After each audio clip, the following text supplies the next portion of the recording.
autorisez pas. Ouais.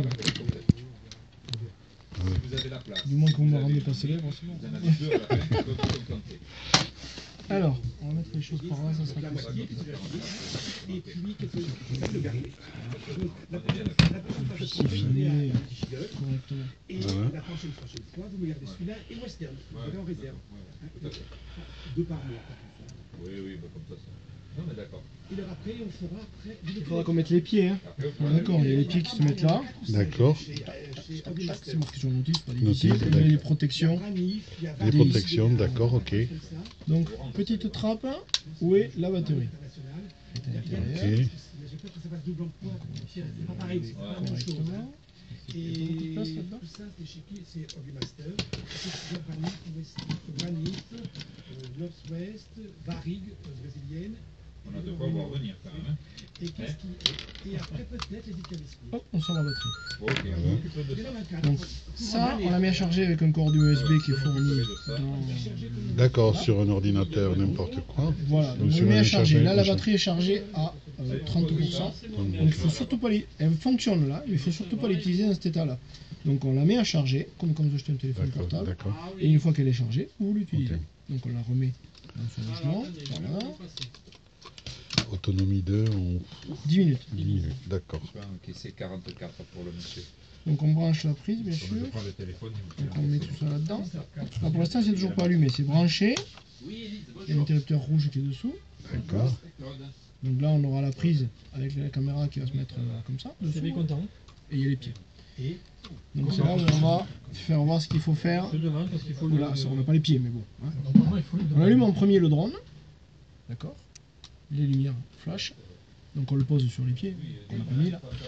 Suite à ça, donc la radio, moi je dégasse, position en bas, vous voyez, parce que c'est, on peut mettre c'est une manette de gaz comme un vrai avion ou un bateau, donc on met en bas. En bas au départ. Voilà, c'est pour, en fait il y a une sécurité.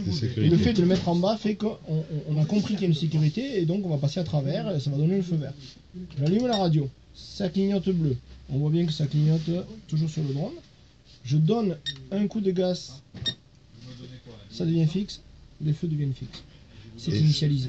Et à ce moment-là, c'est un moment-là. Si je mets les gaz, ça fonctionne. Ça fonctionne, ok. Il y a une procédure de sécurité avant de le mettre comme si c'était un avion. Voilà, tout à fait. C'est-à-dire qu'en fait, on met le drone sur ses pieds, sur quelque chose de plat. C'est important parce qu'il va repérer l'horizontale, qu'il va avoir comme référence après quand il va être dans l'espace. C'est-à-dire que lui, il va savoir que là, c'est l'horizontale.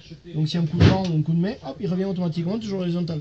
Mais vous l'avez initialisé quand vous l'avez posé. Donc, si vous le posez dans du gravier ou dans de l'herbe et qu'il est comme ça, pour lui, la référence dans l'espace, ça va être ça, l'horizontale. Voilà, ça, c'est important. Donc, vous comprenez bien que le truc, il va se faire la main. D'accord, donc c'est une procédure d'initialisation à l'horizontalité aussi. Aussi, c'est les deux. C'est-à-dire qu'en fait, on fait l'horizontale. Donc, c'est pour ça qu'on allume le drone en premier, il repère où est l'horizontale. Et par la suite, le système de sécurité du manche en bas qui fait que ça va donner la fréquence au produit. Parce que c'est un système 2 Go 4. Donc si on a plusieurs produits, on les allume les uns après les autres et en fait ça met une fréquence différente à chaque fois. On peut aller jusqu'à 73 produits au même endroit en même temps. Oui, en fait, du moins qu'on les allume les uns après les autres. Hein. Parce que sinon le système il cherche et il n'y a personne qui trouve rien. Voilà. Il faut juste 2 secondes ou 3. Donc on met à plat, on allume, ça clignote. Le manche des gaz en bas, j'allume, ça clignote. Un coup d'armement pour dire ok je suis prêt, fixe, tout est prêt, ça vole. D'accord. Suite à ça, une fois qu'on vole, ça vole. Et là on va se retrouver en vol, donc les lumières étant fixes, puisqu'elles ne sont clignotantes qu'au départ à l'initialisation. Après en vol elles sont fixes, on peut voler la nuit si on veut, si on sait où le vert, le rouge, avec l'habitude. À un moment donné, ça va de nouveau refaire ça. Ça c'est pour vous dire attention, je n'ai presque plus de batterie. Donc suite à ça, on se pose, on a à peu près 1 minute, on se pose. On éteint, on enlève la batterie, on éteint la radio. C'est-à-dire qu'on n'éteint pas la radio d'abord. La radio, c'est au milieu. Voilà, c'est le bouton. Non, parce que beaucoup de gens disent, voilà, je me pose, c'est fini, j'éteins. Et là, ils n'ont toujours pas débranché la batterie. On débranche toujours et on éteint l'interrupteur du moins, du drone, toujours avant la télécommande. Parce que l'objet, si on éteint la télécommande et que l'objet est connecté, il n'y a plus rien qui le contrôle, alors qu'il est sous tension. Donc il peut toujours, éventuellement, s'il y a des parasites, s'envoler. Alors que s'il est off, il ne peut pas s'envoler. Oui, c'est ça qui est important. Parce que dans l'électrique, un truc qui est facile à se rappeler, une tondeuse électrique. Si vous voulez aller bricoler l'alarme, vous débrancher le fil. Ah oui, ça y est. C'est pareil. Oui, ben on a fait avant de faire quoi que ce soit sur la radio, il faut que le drone soit éteint. S'il est éteint, il ne peut rien se passer. Donc là, on peut éteindre la radio, parce que ça ne sert plus à rien. C'est ce Parce côté, oui. qu'on peut faire une mauvaise manœuvre avec la radio et il peut repartir. Oui, si elle est allumée, la mauvaise manœuvre, c'est pas un problème. D'accord. Puisque vous maîtrisez, parce que tout marche, tout est allumé. Tout est allumé, Mais si la d'accord. radio est éteinte et que le drone est allumé, Il part n'importe où. Il peut. Une fréquence qui se balade par là. tac, et le truc il interprète mal, donc c'est un parasite, et donc c'est à fond dans un sens, et puis c'est parti. Et là vous faites quoi? Les gens ils galopent le drone. Alors que s'ils allument la télécommande, ils reprennent la commande. Vous voyez, et c'est pareil pour les voitures électriques. Les gens ils éteignent la télécommande, et la voiture ça va toute seule. Ils disent ah, pourquoi? Alors ils galopent derrière la voiture. Alors que s'ils allument la télécommande, ils récupèrent la voiture. Puisque vous récupérez la commande du produit. C'est là où. C'est l'interrupteur. Ouais, il faut faire attention, parce que Oui, le oui. cerveau c'est ça en C'est fait, ça, c'est ça oui. qui contrôle tout. Ah oui. Et les gens, voilà, c'est spécifique à notre job. Ça. D'accord. Voilà. Tout ça pour savoir que les batteries, là, quand ça clignote, en général, il reste donc 20%. Et le jeu, c'est de ne pas aller trop loin. Parce qu'une batterie au lithium qui est vide, pour une raison XY, c'est-à-dire si dedans vous la laissez allumer, qu'il la laisse et puis s'en va, il la laisse 2 jours comme ça, la batterie va se vider, chimiquement elle est détruite. Et on ne pourra jamais la récupérer, il faut en acheter une autre. Bon, ça coûte 15 €. Bon. D'accord. Ok. Que vous le fassiez dans un sens, dans les sens que vous voulez, on va à la destruction de la batterie. C'est-à-dire que là, quand vous avez fini de voler, bon, vous éteignez tout, il faut attendre une quinzaine de minutes que la batterie soit refroidie sur la cuve.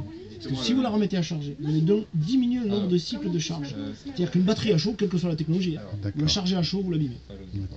Vous la videz, le lithium, ça c'est spécifique, vous le tuez. Ça c'est les 2 cas. Oh, et on le fait toujours ça avec notre smartphone. Non, on a l'habitude. C'est comme ça. Je me retrouve à la fin d'un coup. Oui, parce que quand vous avez le téléphone qui est bien chaud, si vous le mettez à charger, ça fait du bien à la batterie. Malheureusement. Mais bon, ça fait le bonheur des gens qui vendent des smartphones. De toute manière, je ne sais pas si en faisant comme ça ou pas, on gagnerait beaucoup. Je vais vous dire, les smartphones, au bout de 2 ans, généralement, la batterie elle est malade. Donc, les ordinateurs, c'est pareil. Donc, j'ai essayé, mais bon, ça ne changeait grand chose. Après, ce qu'il y a, c'est que dans le téléphone, l'avantage qu'on a, c'est qu'on ne peut pas descendre en dessous d'un certain seuil parce que le logiciel le verrouille. Il le verrouille à la charge, à la décharge, et il verrouille partout parce qu'il contrôle tout. En fait, c'est le chargeur qui est là-dedans. Nous, on est quand même dans du manuel. C'est-à-dire que vous, c'est vous qui décidez de brancher, c'est vous qui décidez d'arrêter. C'est quand même toujours vous qui avez la main. C'est-à-dire qu'on n'a pas le système qui envoie le fait que le drone s'arrête, ploum, et il tombe. Parce qu'on pourrait, comme dans le téléphone. Plus de batterie, stop, ça s'arrête. Mais bon, le problème c'est qu'il vole le truc. Donc, ça va pas... Donc il vous donne un système disant attention. Attention. Mais Voilà. si vous insistez, vous pouvez quand même aller assez loin dans le défaut. D'accord. Voilà, ça c'est le côté qu'il faut se rappeler. C'est tout. Dans ce produit-là, tout est dans ce côté batterie, charge, tout ça. Je commence par ça, je finis par ça. Ça peut paraître compliqué, un peu lourd, mais c'est le début du modélisme, quoi. On doit un peu calculer ce qu'on est en train de faire. C'est facile, hein. Non, parce qu'il y a des gens qui me disent, mais c'est trop compliqué ça. Moi je veux un truc, j'allume hop, et puis ça fait hop, et ça marche. Oui, on les voit, c'est ceux qui les sortent, ils disent, on a mis gaz, il est monté sur la toiture, on l'a plus jamais allumé. Voilà. Ben, j'ai fait, quand vous commencez avec un produit que vous ne connaissez pas, en général, vous mettez un peu de gaz pour voir s'il monte beaucoup, pas beaucoup, s'il réagit vite, pas vite. Un peu comme quand on essaye une voiture, on voit si elle accélère bien, si elle freine bien, avant de commencer à accélérer comme un sauvage. Donc ça me paraît logique. Mais effectivement, il y en a qui font pas comme ça. Il y en a qui sont peut-être un peu rentrés dedans. Ils mettent à fond et ils voient ce qui se passe. Voilà, merci.